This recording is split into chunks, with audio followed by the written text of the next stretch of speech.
26-এর নির্বাচন আমরা আবার ব্যাপকভাবে পশ্চিমবঙ্গে মমতা বন্দ্যোপাধ্যায়ের নেতৃত্বে সরকার গড়বে, এর কোনো বিকল্প নেই। নমস্কার, ডে 1 নিউজ টিভির পর্দায় সকলকে স্বাগত। এই মুহূর্তে আমি তমা রয়েছি আপনাদের সঙ্গে। সামনে 26-এর নির্বাচন, আর সেই নির্বাচন নিয়ে প্রত্যেকটা দলের মধ্যে টান টান উত্তেজনা রয়েছে। আর এই মুহূর্তে এই নির্বাচনকে কেন্দ্র করে, অর্থাৎ 26-এর নির্বাচনকে কেন্দ্র করে আমি হাজির হয়েছি পানিহাটি পৌরসভায় পুরো চেয়ারম্যান সোমনাথদের কাছে। তো এই 26-এর নির্বাচনে কি প্রতিক্রিয়া রয়েছে, কি কর্মসূচি রয়েছে, এই সব বিষয়ে বিস্তারিত জানতে এবং জানার চেষ্টা করব। এই মুহূর্তে সরাসরি চলে যাব সোমনাথদার কাছে।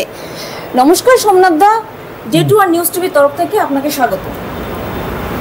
তো সামনে 26-এর নির্বাচন, এই নির্বাচনকে কেন্দ্র করে আপনার কি প্রতিক্রিয়া রয়েছে?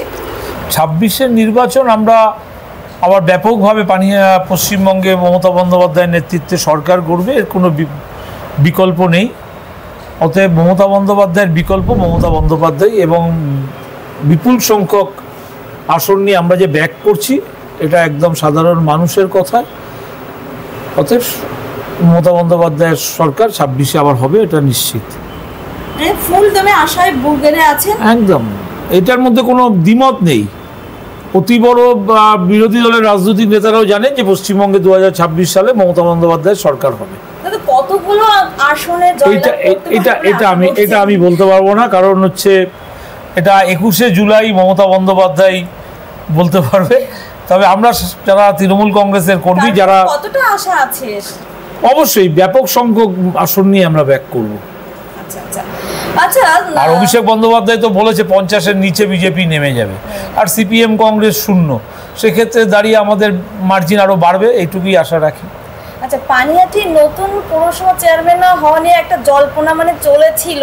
শেষ পর্যায়ে মুখ্যমন্ত্রী মমতা বন্দ্যোপাধ্যায়ের হস্তক্ষেপের পর মলয় দা পদত্যাগ করেছেন। তারপর 21শে মার্চ মুখ বন্ধ খামে আপনার নাম ঘোষণা করা হয়েছে। তো কেমন লেগেছে? অবশ্যই ভালো লেগেছে। মমতা বন্দ্যোপাধ্যায়ের দল করি 1998 সাল থেকে এই দলটা করি। প্রথমে কংগ্রেস করতাম, পরবর্তীকালে তৃণমূল কংগ্রেস করি। দল আমাকে স্বীকৃতি দিয়েছে কাজের জায়গায়, অতএব এটা তো অবশ্যই আনন্দ লাগছে, এবং সেই হিসাবে কাজও করছি সাধারণ মানুষের জন্য। এই তো দেখছেন আজ শনিবারও আছে, আমি বসে আছি কাজের জায়গায়। অবশ্যই এটা তো ভালো লাগছে কাজ করার। জানতে পেরেছিলেন যে আপনার নামটা ঘোষণা হতে পারে বা না? সেটা না, দল বলেছিল যে যে কাজ করবে তাকে দল স্বীকৃতি দেবে, অতএব পাওয়া যাবে। অতএব আমি কাজ করেছি। আমি দুবারের চিফ ইলেকশন এজেন্ট ছিলাম, মাননীয় বিধায়ক নির্মল ঘোষ মহাশয়। এবারে অধ্যাপক সৌগত রায়ের চিফ ইলেকশন এজেন্ট হিসেবে কাজ করেছি। দল যে যখন দায়িত্ব দিয়েছে সেই দায়িত্বটা পালন করেছি। সেই হিসাবে দল আমাকে চেয়ারম্যান করেছেন পানিহাটির কাজ করবার জন্য, আমি কাজ করছি। আচ্ছা দাদা, আপনি ক্ষমতায় আসার পর আপনাদের যে পরিকল্পনা ছিল তা কতটা সম্পূর্ণ হয়েছে? চেষ্টা করছি, মাস দুয়েক তো সবেমাত্র হয়েছে। একটা জায়গাকে তৈরি করা নতুনভাবে, তাতে একটু টাইম লাগে। তবে অনেকগুলো প্রজেক্ট আমরা যেমন নিয়েছি সেগুলোকে বাস্তবে রূপ দেওয়ার চেষ্টা করছি। কনজারভেন্সিকে ঢেলে সাজাচ্ছি আমরা। পিডব্লিউডি ডিপার্টমেন্ট রাস্তা ড্রেনেজ সিস্টেমকে ঢেলে সাজানোর প্রোগ্রাম হয়েছে। পিডব্লিউডির সাথে কথা হয়েছে রাস্তা ড্রেনের ব্যাপারে, কেএমডিএকে নিয়ে আমরা রাস্তা ড্রেন করছি, এবং ট্রান্সপোর্ট ডিপার্টমেন্টকে নিয়ে প্রায় 50 কোটি টাকার কাছাকাছি ব্যয় বিশ্ব ব্যাংকের টাকায় আমরা পানিহাটির মৎস্যতলা ঘাটকে নতুনভাবে ঢেলে সাজানোর প্রোগ্রাম নিয়েছে বিশ্ব ব্যাংকের পক্ষ থেকে, মাননীয় মুখ্যমন্ত্রী মমতা বন্দ্যোপাধ্যায়ের উদ্যোগে। সেটা নিয়েও গত পরশুদিন মিটিং করে এসেছি। অতএব পানিহাটিকে আমূল পরিবর্তন আমরা করব। পানিহাটির যেটা সবথেকে বড় সমস্যা ছিল সেটা হচ্ছে গার্বেজের সমস্যা, সেটাও ফাইনাল হয়ে গেছে। আমাদের পঞ্চায়েত থেকে মাননীয় শোভনদেব চট্টোপাধ্যায় প্রায় 15 বিঘা জমি আমাদেরকে দিয়েছেন, আমরা প্রায় 12 বিঘা জমি পঞ্চায়েতকে দিয়েছি। সেই 15 বিঘা জমিতে আমাদের সলিড ওয়েস্ট ম্যানেজমেন্টের কাজ শুরু হচ্ছে। অলরেডি তার পাঁচিল করে বাউন্ডারি দেওয়ার কাজ শুরু হয়ে গেছে। অতএব আশা করছি বর্ষার পরেই আমরা ফুল দামে সলিড ওয়েস্ট ম্যানেজমেন্টের কাজে আমরা ঝাঁপিয়ে পড়তে পারবো। আচ্ছা, প্রায় 33 বছর পার হয়ে গিয়েছে ব্রিজের, পানিহাটি যে ব্রিজটা রয়েছে, তো এই আগামী 19শে জুলাই এর কাজ চালু হবে। তো ওই ব্রিজটা যদি বন্ধ থাকে তো একটা জঞ্জাটের একটা না, এটা ওরা বলেছিল পুরোটা শাটডাউন নিয়ে কাজ করবে। সেক্ষেত্রে পুলিশ প্রশাসন এবং আমরা বলেছি যে পানিহাটির এই ব্রিজটা হচ্ছে ওপারের সাথে এপারের যোগাযোগের একমাত্র জায়গা। অতএব এই ব্রিজটাকে পুরো বন্ধ করা যাবে না। শুক্রবার রাত্রির থেকে ওরা শাটডাউন নেবে, শনি রবিবার বন্ধ থাকবে, সোমবার সকালবেলা আবার খুলে দেবে। অতএব প্রতি সপ্তাহে 2 দিন করে বন্ধ থাকবে ব্রিজ। এই করে ওরা 15ই সেপ্টেম্বরের মধ্যে ব্রিজের কাজ কমপ্লিট করবে। সেহেতু ওরা বিকল্প রাস্তা হিসাবে এফোর্ট রোড যেটা আমাদের আছে রাজফড়ি মোড় থেকে গির্জা দিয়ে বেরানো, এই রাস্তাটাকে কমপ্লিট করে দিয়েছে পিডব্লিউডি। দাদা বিভিন্ন পৌরসভায় দেখা যায় যে কাজ হচ্ছে না বলে, হ্যাঁ, তো পৌরসভার যে নাগরিকরা রয়েছেন বা জনসাধারণ বলতে পারেন, তারা জানাচ্ছে যে কাজ হচ্ছে না, বাড়ির আশেপাশে জঞ্জাল জমে রয়েছে, বিশেষ করে বর্ষাকালে জল জমে হাঁটু জল হয়ে যায়, অনেক জায়গায় দেখা যায়, তো কাজ হয় না। তো দ্রুত মানে যে জল নিষ্কাশনের ব্যবস্থা, তো এরকমটা অনেক জায়গায় দেখা যায়। তো আপনার এলাকায় কি এমন কোনো দেখা গিয়েছে? এই ছবি কি আপনার এরিয়ায় দেখা গিয়েছে? দেখুন, পানিহাটি এমন একটা জায়গার নামটাই হচ্ছে পানিহাটি, নামটাই পানি। অতএব সেক্ষেত্রে দাঁড়িয়ে পানিহাটিতে এমনও কিছু জায়গা আছে যেখানে বর্ষার সময় একটু জল জমে, কিন্তু আগের যে পরিস্থিতি ছিল তার থেকে অনেক ডেভেলপ হয়েছে। এবং আগামী 5-7 বছরের মধ্যে, আজকের দিনটা যদি আপনি লিখে রাখতে পারেন, আগামী 5-7 বছর পর পানিহাটিতে আর এই বর্ষার জমা জল থাকবে না। কারণ আমরা যে প্রজেক্টগুলো নিয়েছি, যে বড় হাইড্রেন বিটি রোডের ওপরে, সেটা ক্লিয়ার রয়েছে। আমাদের যেটা ওই দিককার যে জল যায়, ওপারের যে জল যায় 16, 17, 18, 22, 24, 25, 29, 30, 34, 33, 32, সেই জলটা যায় হচ্ছে আমার টোটালটাই হচ্ছে নোয়াই খালে। দুদিক থেকে প্রায় 40 কোটি টাকা ব্যয় কেএমডিএ ড্রেন করেছে।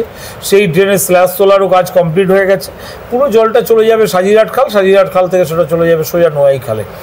আর এদিক থেকে আরেকটা পার্ট হচ্ছে চলে যাচ্ছে হচ্ছে আপনার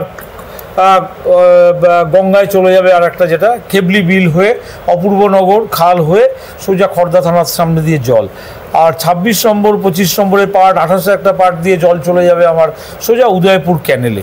অতএব পানিহাটির যে জল নিষ্কাশনের যে ব্যবস্থা, তার প্রোগ্রামটা আমাদের মোটামুটি ফাইনাল হয়েছে, তার কাজও চলছে। কিছু কাজ কমপ্লিট হয়েছে, কিছু কাজ বাকি আছে।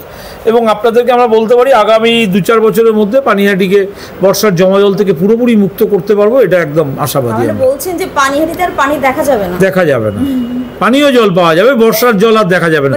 হয়তো কোনো জায়গায় জল জমলো, কিন্তু হয়তো 1 ঘন্টা 2 ঘন্টা 3 ঘন্টার মধ্যে জলটা বেরিয়ে যাবে। কারণ কেএমডি এর পক্ষ থেকে পাম্পিং স্টেশনও করছে এই জলটাকে টেনে নেবার জন্য মুড়াগাছার মোড়ে, যার জন্য অনেক যাতায়াতে রাস্তাঘাটে অনেক প্রবলেম স্বীকার করতে হয় যাত্রীদের। না, আপনারা দেখেছেন একটা সময়, যদি আপনারা দেখে থাকেন, সোদপুর ফ্লাইওভার থেকে বিটি রোড অব্দি 1 হাঁটুর ওপরে জল হতো একটা সময়। আজকে কিন্তু জল নেই। একটা সময় তীর্থভারতীর ওখানটা পুরো জলে ভর্তি থাকতো, সেই জায়গায় কিন্তু আজকে কোনো জল নেই। শ্যামাশ্রী পল্লী, আমি কাউন্সিলর হওয়ার পর দেখেছি শ্যামাশ্রী পল্লীতে নৌকা চলতে, সেই শ্যামাশ্রী পল্লী আজকে 1 ফোঁটা জল নেই, শুকনো। অতএব আস্তে আস্তে আমরা ডেভেলপ করছি এবং এইটাকে আরও ডেভেলপ করবো এই আশা রাখি। আচ্ছা দাদা, দেখা যায় ভোট এলেই যে ভুয়ো ভোটার একটা 6 লাখ হয়ে যায়, এই বিষয়ে কি বলবেন? ভুয়ো ভোটার তো থাকেই কিছু, তো সেই সিপিএম এর আমল থেকে ভুয়ো ভোটার রয়ে গেছে। তারা তো ভুয়ো ভোটার দিয়েই ভোটটা করতো সিপিএম, মানুষ ভোট দিচ্ছে, দেখা যাচ্ছে সিপিএম জিতছে। এই ভুয়ো ভোটারটাই তো সর্বপ্রথম মমতা বন্দ্যোপাধ্যায় 1993 সালের 21শে জুলাই তোলে নো আইডেন্টিটি নো ভোট, যে ভোট দিতে গেলে আইডেন্টি কার্ড লাগবে। টিএন সেশন তখন নির্বাচন কমিশন, মুখ্যমন্ত্রী মমতা বন্দ্যোপাধ্যায়ের নেতৃত্বে আন্দোলন হলো।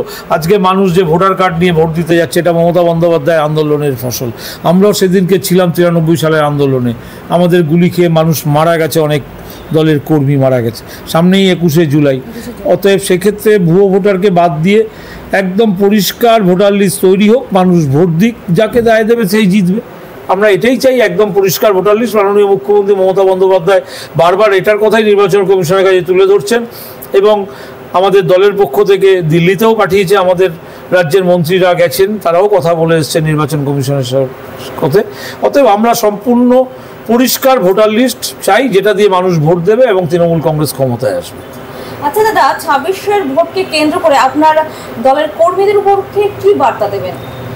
কর্মীদের কাছে একটাই বার্তা, আমরা সবাই এক জায়গায় আছি, ছিলাম, থাকবো। এবং মমতা বন্দ্যোপাধ্যায়ের নির্দেশ, অভিষেক বন্দ্যোপাধ্যায়ের নির্দেশ আমরা অক্ষরে অক্ষরে পালন করে, তারা যা নির্দেশ দেবেন আমরা সেটাকেই পালন করে মানুষের কাছে পৌঁছে দেবো।